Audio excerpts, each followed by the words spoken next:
So, you know, values and culture really boils down to who are you and what do you stand for?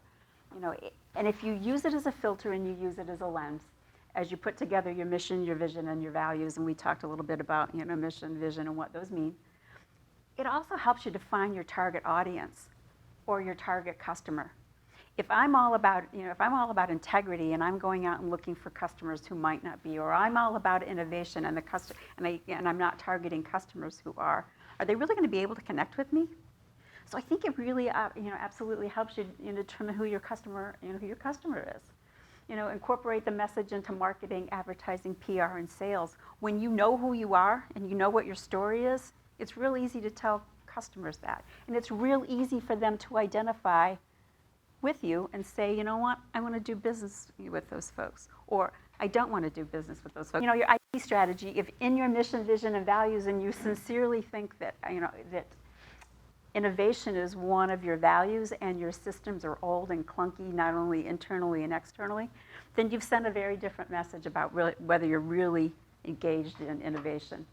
Employee branding, and we did some work for another group and we put together a series of workshops on talent acquisition and management, because nobody's having a problem finding great employees right now, are they? Mm-hmm. But if you really identify what you value, what those behaviors are, and you interview to those, then it'll be really easy to find those great folks who are going to fit in.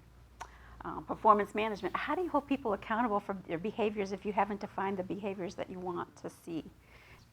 You know, as organizations move through the, you know, the stages of their cycle of, you know, growth, what's your leadership style? You know, what leadership style are you looking for? So you really need to identify what those values are for that.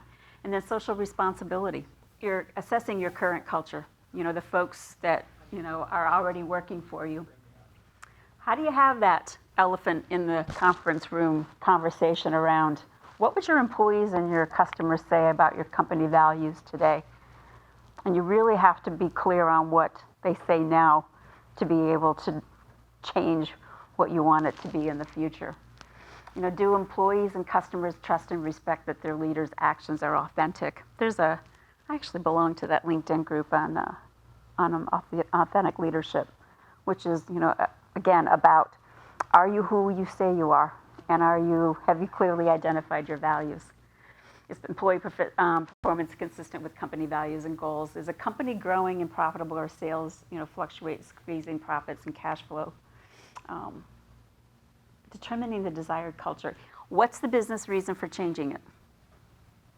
And that will really help as you put together your values and put together your plan. Is what is the business reason for changing it? Are you looking for a different type of customer?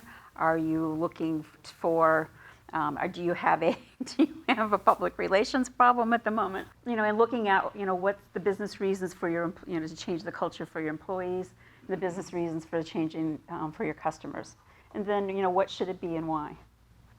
And then how do you change the culture? You know, assessing the values. It goes back to what's important to you. Who are you? What does that look like today? And then develop the management's leadership capabilities, as well as that next line of management folks, developing those capabilities and behaviors around what it is that you value, and hiring to it, and not being afraid in some cases to exit someone from your organization for it. And then, you know, the highly effective work teams are the ones who communicate freely and openly.